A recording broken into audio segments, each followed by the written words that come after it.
Hey, I'm Travis Guy. This is how I got started on YouTube. Hello, everybody. Welcome to a special edition of the CRUBCAST, your weekly dose of controlled chaos here in podcast form. This one might be more controlled, or it might be even more chaotic than usual. I'm not sure. But today we're going to look through each of our YouTube journeys. I'm Kevin the Golden Bolt. I'm here with that Trav Guy. Hi. And Moriarty, at Really Cool. Hello. And we're going to go through our journeys, and on the YouTube feed, this will likely be split into 3 episodes so that you can see a bit about each of us. In the audio feed, I think this might go out as its own dedicated whole thing, so if there are breaks in the action, now you know why. But today we're going to start with Trav to get an idea of your YouTube journey. I know we've talked about it privately between all of us many times, but we always hear a lot from fans about, advice or how did we get started, and we figured we'd just kind of put it in one place for you to kind of get everything out you want to get out. Yeah. I mean, I guess I'm not exactly sure where to start. I totally prepared for this. Well, so let's start with what was your first experience with YouTube as a dedicated like YouTube viewer? Not like the first time you saw a video, but the first time you saw a creator and you were like, "Oh, that's really cool. I'm going to hit the subscribe button," which you should do for Crub, by the way. Absolutely, you should. And maybe even check out the Patreon. But, oh my goodness, I think it was like maybe 2009, 2010. There was this YouTube channel that I think is still around. They're called like Far From Subtle. But they had like this skit comedy show where they reviewed video games. Really old, very over the top and character driven, strange, weird stuff. But I think that was the first time that I'm like, oh, I want to like kind of be those guys, I want to subscribe to that. I want to follow where that goes. Let's see. Should I just ramble on? Yeah. I think if Em and I have anything we want to jump in and follow up on, we'll just do that. This is kind of your platform to talk about you. No, Chris, leave every question in. Every single one. Crub, raw and uncut. Raw. But, I mean, it started with, I think like the first time that it made me actually like contemplate wanting to, get out a camera, make a script or something. I think I was in middle school. I didn't do it back then, but I wanted to. I think it was either middle school or early high school. I discovered like now friends of the show, some call me Johnny, and like he was like one of the first big like personality driven channels that I followed for a long time. And then, that eventually snowballed into finding more and more and more people like that. But he was like one of the first ones that made me go like, this is just some guy, like there's not a ton of production value, not meant to be a diss. Take that, John. Like, no frills. I get what you're saying. Yeah. No frill. Prior to even like the YouTube side, obviously you draw, you are very artistic in your own right. Did you do anything creative in a similar sort of video or even I guess sort of radio capacity like prior to that? Like did you play around with recording home movies or anything? Oh yeah, absolutely. I had a oh my goodness, I can't remember the name of it. It was like a camera that looked like an upright flip phone. You pressed a button and a USB stick would flick out the side of it for you to plug in. Oh, yeah. Yeah. What was that called? I know exactly what you're talking about. I think that was iPhone. No. It was not an iPhone. I was a poor boy. No, but I borrowed one of those from... At first, I legitimately borrowed one from my middle school media teacher. Okay. And he was like, yeah, I mean, you make weird things. You should just like take this home and do something with it. And then I didn't because I'm lazy. But then my sister had the same one when I was in high school. It's like literally the same camera. And I'm like, oh, I know what to do with this. I didn't really end up making anything with it that I can remember. But the dream was there. And I definitely like when I was in like the shower or something, I would definitely just like start talking, pretending to be a YouTuber, because I was a stupid child. But I guess it paid off. You were practicing your mic voice, but also I love the idea of the other people in your house just being like, "Oh, he doesn't sing in the shower. He YouTubes in the shower. He YouTubes in the shower." Like and subscribe. You just hear the water coming down. Hey, everybody, welcome to my channel today. Hit the like button. Yeah, that's great. That's gonna be the thumbnail for this. It's gonna be my face like right over here, and then text like he YouTubes in the shower. Well, you would just made Chris's job easier. It wasn't until like 2017 that I just decided to bite the bullet. Like it wasn't for financial reasons, because I'm sure like you guys before that I would always just like post random things that I made to a YouTube channel. Like I had a high school media internship where we edited like a news show for every Thursday. Mm-hmm. So I had a lot of editing experience. Like that's where I learned Adobe Premiere. And like a lot of the things that I would make either for that show or as a side hobby, I would just like post to YouTube and be like, hey, yeah, this is something I would like show my friends, whatever. Yeah. But 2017 was late 2017. I was just like, all right, I'm going to wipe everything. I still use the same channel, which might have been a mistake because it says on my channel anniversary is 2011, which it is not. But I was just like, I'm going to try making longer form content that has like an actual voiceover, very similar to what I have now. I think it was my first Mega Man X video, which I just decided like, this is a game that I know a lot about. I literally wrote the entire script without even actually recording the game. That's peak YouTuber. I didn't even play the game. There you go. Didn't even play the game. I just recorded it because I'm so smart. Yeah. And it just kind of became something I loved doing. I didn't have any like profit incentive. I wasn't like, I'm going to start making money from this once I get big enough. There was a point where I was like, all right, could I make money from this, please? Because I would like to keep doing this, but it wasn't. Yeah. It is a literal time investment. You need to put so much time into that before it becomes profitable. So stylistically, I mean, obviously you took inspiration from John. Some call him John. Who were some of the other creators that you took inspiration from? Or, I mean, let's be real, in all of our first videos, we just straight up copied people stylistically. Oh, yeah.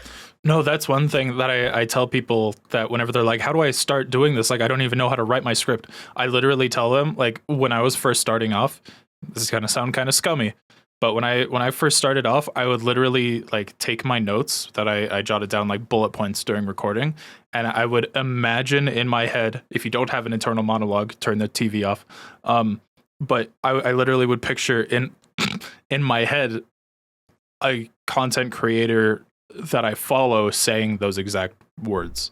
That's like interesting. I would like literally, yeah. Like I fan fictioned like I guess other content creators into reading my script, and that made me like go on tangents and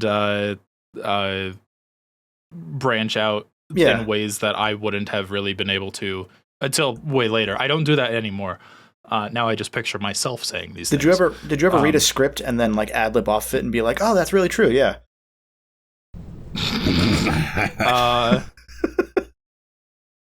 No, but I'm gonna start doing that. Oh, because that's funny. I like that. Yeah, you should run. I like the idea of complimenting my own script. Yeah, that's a good script. But yeah, that's an interesting take. Like, I don't know about you, Em, but I never actively perceived in my early journey copying someone else's, not copying, but imagining someone else's cadence. Like that never occurred to me for some reason. Never. It makes instant sense because you have everyone who has like the game theory voice, or the more modern like TikTok, Instagram Reels star voice where it sounds like Burger King foot lettuce. So that's interesting because that's never where my creative process would have gone. So that's. I'm interested in hearing yours. At what point do you think that you realized you had your own voice and your own cadence and your own personality? And when did that sort of take over, do you think? Definitely by the time I got to my Doom content, which would have been like 2019, maybe around there. I that is roughly around what I was like. I started covering games that a lot of the people that I followed weren't really covering. And I think that having that experience for the last year or so definitely helped. And then branching into something that I don't have as much exposure to, like, you know, everyone under the sun has done a Mega Man X video or some kind of Mega Man video. But, you know, moving on to Doom, like, yeah, sure, there was Civi, but I didn't follow him at the time, despite how many times my comment section accuses me of trying to copy him. But I lost my train of thought. Hold on, where was I going with that? Doom was what changed and gave you your voice. Yeah, so covering these games that I didn't have as much exposure to from other creators definitely made me start referencing my own content for a cadence and whatever. It's not like I had to go watch my old content to try to like find like, how did I talk about this so I can do it again? But just like imagining in my head myself in front of a camera saying these things preemptively, which helped me just figure a lot of that out. I'll jump off of that and then ask, this is a question that can have many answers that are all correct. At which point, if ever, did you then feel fully comfortable in that creator voice? Ooh, there was a point. I'm gonna say probably by my recent Ultra Kill videos, so like a year or two ago. That took a while. We're in that would have been 2023-ish, and I started in 2017. So yeah, 6 years. Did you feel comfortable in the moment prior to that, and then as you hit the next step up, you were like, oh, now I feel comfortable? Like, did you think you were before the Ultra Kill stuff? I definitely, I didn't think about it. There was definitely points where I'm like, yeah, I probably feel comfortable. I'm just not addressing it. But by the time I got to Ultra Kill, there was that like, oh, this feels right. Yeah. This is a Trav the video. way that I'm delivering this. Yeah. Definitely. Okay. Other than that, I mean, the imposter syndrome never goes away. No. You know, you're always going to be feeling like you don't deserve to be where you are. At least for me. Maybe that's just a me problem. But I got to remind myself, you know, like, the unfortunate thing about content creation is that, like, you kind of do need to network a bit, or what's the term? Trend chase, a little bit if you want to make it. But networking usually works out better because people stick around, and that's the point I was trying to get to. Is like, it's something I've told people where like they were complaining that. Like, oh, I feel like I don't deserve to be where I am. I had to like have other people help me get here through collaboration or networking. And I'm like, yeah, but they stuck around. And I feel like that should be the positive part that you should focus on, because I'm very grateful to have the audience I have that has stuck around with me for this long. Yeah, yeah. So speaking of networking, I mean, that's how we met in the first place, technically, because we met through Ant Dude's former Patreon Discord server that no longer exists. Rest in peace. And this goes to two different points, because it addresses, as we've talked about before on early episodes of the CRUBCAST, how we all met. Trav kind of met me, and then through that, I pulled him into like our circle of like, hey, this guy's cool. You should all like him. And because it's Trav, everyone did. And then that eventually led to, you know, this joint venture that we did. But the reason that I mentioned that, rather than just that act of having almost unintentionally networked with somebody who was growing at the same time you were, and just having found that like kinship in growing together, you know, it also, one of the things that I thought of early on when I was first getting to know you was, oh, that's the guy that rotoscopes really often in his videos. because I was always impressed by it because it's not a skill I ever really try to use. And I guess that brings me to like, how did you translate your non-voice skill set into a Trav branded thing?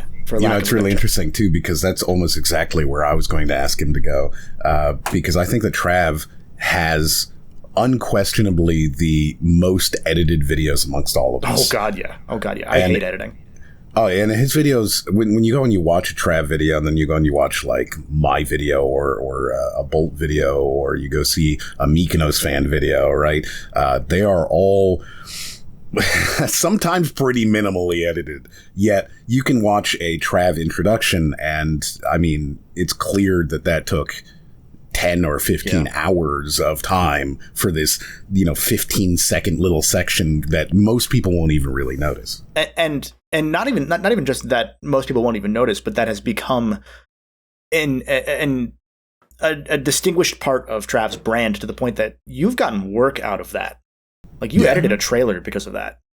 That's true. Which is incredible. Well, no, I didn't forget about that. I was just like, I didn't expect that to be where that goes. Yeah. I didn't expect the sudden glazing, but thank you. It's so kind of backpedaling a bit, or backtracking. In middle school, I was really obsessed with trying to do like special effects editing in like Sony Vegas. I think it was a cracked version I had because I'm a pirate. Totally legal. I bought it from a friend. It's not even Sony anymore, so they can't sue you. Oh, thank God. Yeah. Okay. But I was like, I'm going to try to make it look like I'm Mega Man teleporting in, go pew, pew, pew. Just having fun with it, trying to do special effects. I didn't exactly love doing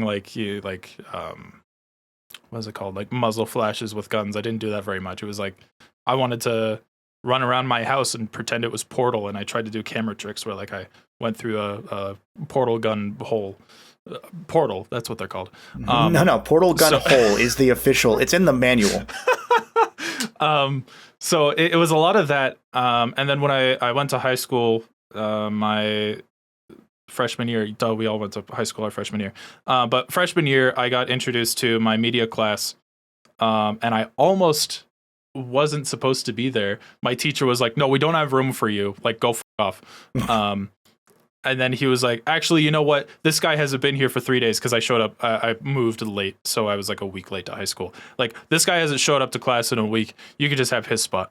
He was really cold, really harsh. Could have changed the course of my life forever if that happened, because my teacher ended up loving me because our first assignment, it was everyone editing like a video montage, like literally just a slideshow, because it was entry level Premiere. My first time ever working with Premiere. They were editing around and like learning basic 3D tilting and all that to Party Rock, I think. No joke. I vividly remember it was a image going up, tilting, and then going back down. Like that he told us to edit, like while it was like, we gonna make you lose your mind. And that stuck with me. But then afterwards he was like, all right, I want you to find your own music and edit your own thing together. And I already had a bit of knowledge with Sony Vegas, which doesn't directly translate, but you can kind of get a better idea of like how like positioning and everything works in Adobe Premiere. So everyone else was doing basic slideshows, and I'm like, I want to do something else. I was really into Minecraft at the time, and I did it was, what was it? Have you ever seen Brody Quest by Neil Cicierega?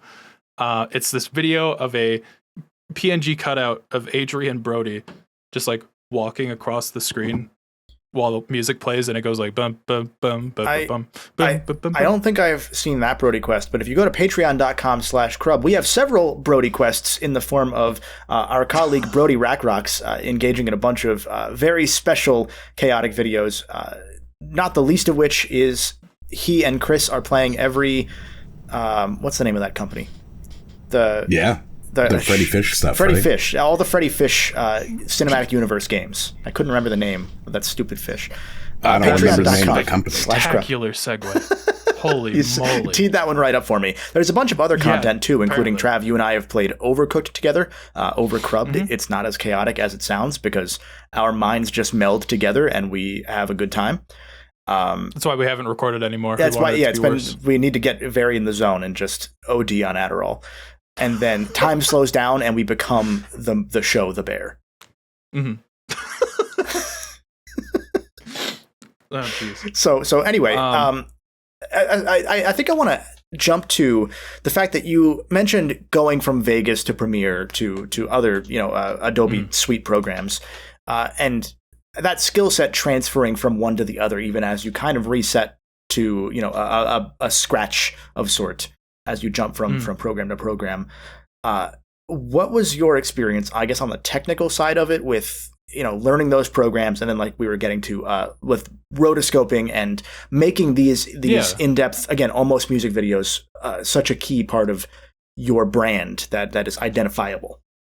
Sure. So in this media class I was talking about, they did eventually start teaching us very entry-level After Effects. And I guess another piece of context is that in my sophomore year, because by the end of my freshman year, I was already drafted into working on our school's news show that would go up every Thursday. My school put me in a different class, like wasn't in his class anymore in my sophomore year. My media teacher literally came into, like, he found me in whatever class I was in, took me to the like principal's office, and he was like, I need him in my class, in my media intern class. And so I was literally in his class for all 4 years of high school, getting credit, thankfully. But it was literally just a free pass to just constantly. Huh? Could you imagine no credit, just being forced? I would have been happy with it. There was a class I took that had no credit senior year because we'd already taken a different version of it, and we were like, well, we want that teacher, so. Yeah, see, it's not that unlikely. So have you talked to that teacher about like what you do? Have you reached out? Oh yeah, absolutely. Okay. He's a huge supporter of it. Yeah, so it was basically a free pass to just come in during like the third period, and like as long as I'm getting work done, just use the computer, do whatever. And I used that to just learn After Effects because I found it to be a weirdly fascinating piece of software. Like I totally legally acquired like a bunch of like particle plugins that like made me be able to do like realistic embers moving around the screen and stuff like that. I was just like, ooh, this looks fun. I have a video. I could send it to you and include it if you guys want to post it in the video of like me and my high school friends pretending to do like an Iron Man thing where he like takes a blast to the face and falls over. It's not great, but it's it's where I got my start. And it was a lot of that editing that I loved, and that for whatever reason, because I didn't really do it at the time, for some reason translated into editing to music, which turned into a lot of like trying to find the beat, like where in my headset do I hear that bass come in at this frame, cut, try to adjust, make it everything like move to the music itself. Oh, now that I think about it, I was definitely editing like trailers together, like to their own music, like trailer footage from games, because I'm like, I'm gonna make my own AMVs or whatever. Except it was to trailer music and not to anime music. Much better, I guess. So that skill of like trying to beat match things, put things to music, was always something I gave a crap about. So there was just a point where trying to remember like the catalyst for it. It almost feels like it was ingrained in your editing DNA by a point that once you had your footing on the other parts of production, that you then were like, okay, I want to include this somehow, or you had the right moment where you're like, this game's important to me, so I want to do it. Absolutely. yeah. There wasn't, I'm having a hard time pinning down like this exact moment that I was like, this is what I want to do. Like rotoscoping and all that, like I just kind of learned that through through my classes. There's just a skill that I was taught and figured out. But then like, being able to tie that to music, like if you go watch really like any of my most recent videos, it usually opens with some kind of heavily edited montage because I love doing those. I think I've told people behind the scenes that like I told people I'd do an Ultra Kill video just so I could make an opening montage for it. Like I love editing. I love editing in general. Like it's my favorite part of making a video, but I love doing montage editing like that because I don't know. Not many people do it, I guess, and I like the comments I get from it. What's your least favorite part about production? Scripting. I hate scripting. Okay. Man, and we are such total opposites because I hate editing so much. There's nothing I hate more than getting into an editor. I just really, really dislike it so much. And yet, if we work together, we could become one fully conquer the functioning world. YouTuber. Yeah. We'd be incredible. Incredible. We could rotoscope M's head into each game. I spend months scripting so happily. And then for actual editing, it's like, oh, can it be done today? I'd be happy if it was done today. Oh, dude, like I have, I had to set it up again yesterday because Adobe updated, so it's technically a separate executable now, but I have like editing shortcuts on like my mouse side buttons. Like I have You're like a madman. This bottom button for cut. These are for going frame by frame, so I don't have to reach over to my keyboard. This is up and down. And I have like delete on a button next to my like my pinky hand, like because I have like a row of macros. Yeah. And so like I just have all this shit that like expedites the process, and I've timed it. Like I was able to edit like a 40-minute video to the way I like it in a day, from nothing. Like I can edit quickly, I just choose not to. But no, like I love editing. I don't know. I wish I could tell you why, but it's just the part that clicks with me. And scripting is, I don't know. I have a love-hate relationship with scripting because sometimes I love it. Other times I am just like, I know I just have to get this done so that I have something to talk about. There were times, I think during my Quake expansion videos, where I scripted about half of the video. And then at that point, I'm just like, I'm just going to look at the notes and just freeball it. And wow. I'm not going to worry about getting it all put together into a script because I just didn't care.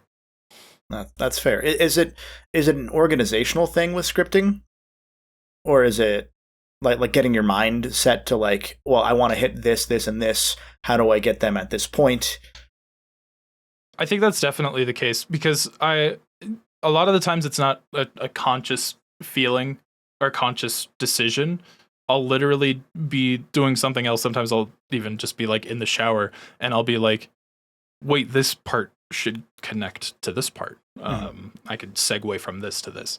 And it just comes to me out of nowhere. I wish I could control it better, but it's gotten me this far. Yeah. And I just open up my phone, go to Google Docs, and I'm like, all right, I'm going to move this around. Or I'll like put a bullet point that's like, have this segue into this. Yeah. And then I'll come back to it later and be like, oh, that's what that was. And then by the time I come back and fix it, the ball is already rolling. And I'm like, oh, well, might as well just keep going.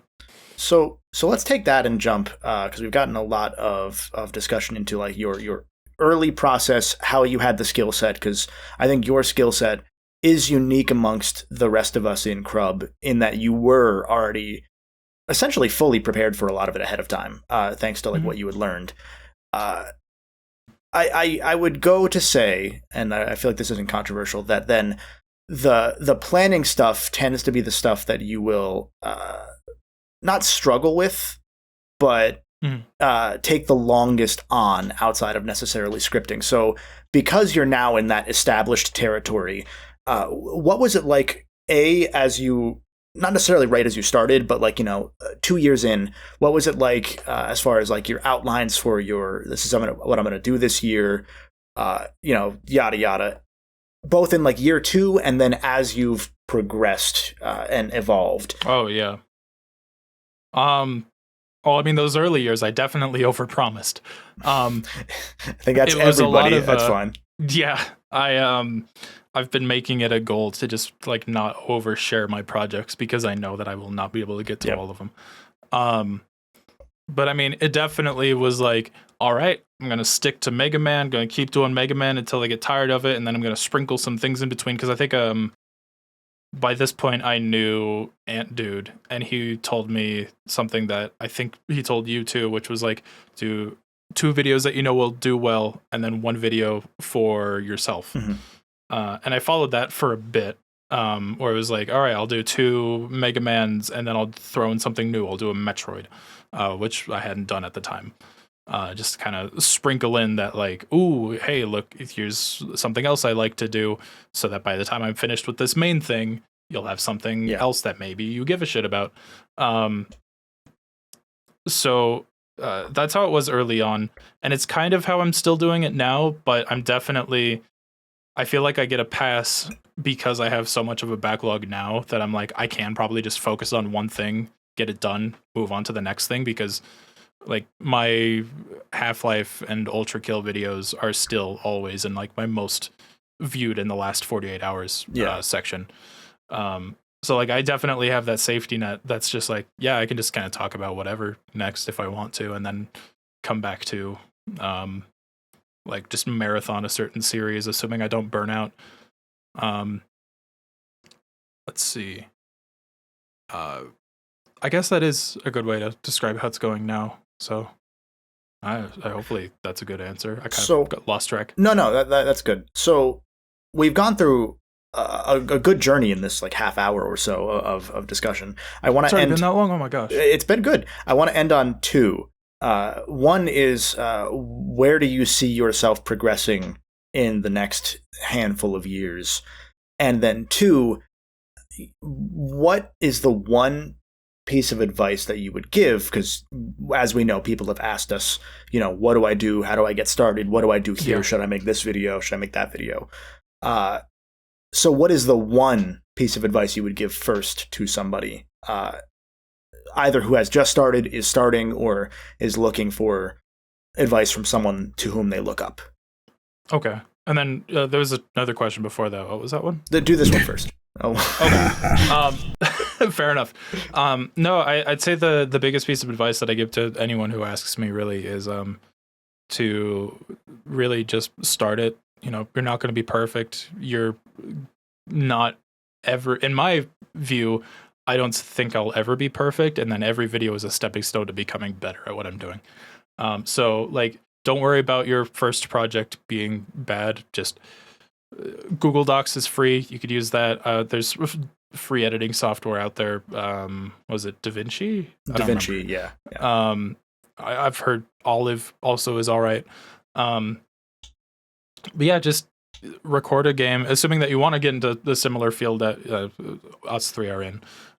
Just talk about a game that you love, maybe not like your favorite game, but one that you know a lot about. Just go off the cuff, just talk about it, talk about what you love with it, talk about your history with it, talk about your favorite memories or new memories that you really love. And then just go off on it. Doesn't have to be perfect. It won't be perfect. Get it posted. Maybe share it with some friends. You'd be surprised how many content creators will listen if you just go like, hey, I've been inspired by your content. I'm trying my own hand at it. Could you like give it a watch? It usually works, at least in my case. And just, get it done. And by that point, you'll know if you want to keep going or not. Okay.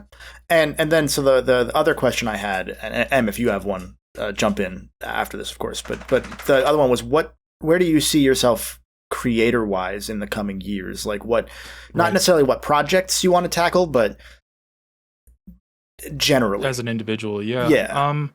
So my hope is that I'm able to use this year as like a lock-in kind of year. I'm going to care less about my mental health, which is not going to last long. And just be like, I'm just going to get videos done. I'm just going to take sponsorships, get some cash, be able to get myself into a comfortable spot so that I can Hopefully bring on some more editors, some more people to help me out with what I do. Get myself into a comfy position so that it feels more, not automated, but streamlined, I guess, with what I want to do. I'm picky as hell. So just get this out of the way real quick. Yes, I have an editor, but we work through Adobe Team Projects, which is basically letting two people edit the same Adobe project at the same time. And then when he's done, I go through it and make a lot of finer tune adjustments to it to get it just how I like it. So like my editor, for the most part, he just does like bulk assembly. Like I'll tell him like, all right, on this part, I need you to cut to audio on this clip, have that lead into this clip. If you don't know what to put here, here's a rough time code of what I do. And then like just make sure that you're cutting it into a new piece of footage every couple sentences so it doesn't get stale. That's how I handle it. So I don't really know if I exactly want more editors to make it better in that way, but I don't know. I'll figure it out. But I guess I just want to be... My goal at the moment is just to be well off enough to attend like more conventions and stuff, and spend more time with people. Okay. That's a fair one. Em, do you have any questions you want to throw out that we didn't pass through? No, you've been pretty much on the ball, yeah. Hell yeah. I love ball. I'm always perfect. So if you're on the YouTube feed, like we said, this is probably going to be split up into 3 videos, one dedicated to each of us. So stay tuned, or check the feed, check the end of the video here, check the description for the other versions of this. They will be updated as we release the other 2 for myself and for Moriarty. And if you're in the audio realm, you might already have the rest of it right after this. If you're on Patreon, the full version of this will also be available unedited for you. If you want to check that out at patreon.com/crub for as little as $5 a month. So yeah, we don't have an outro still. I've realized that we still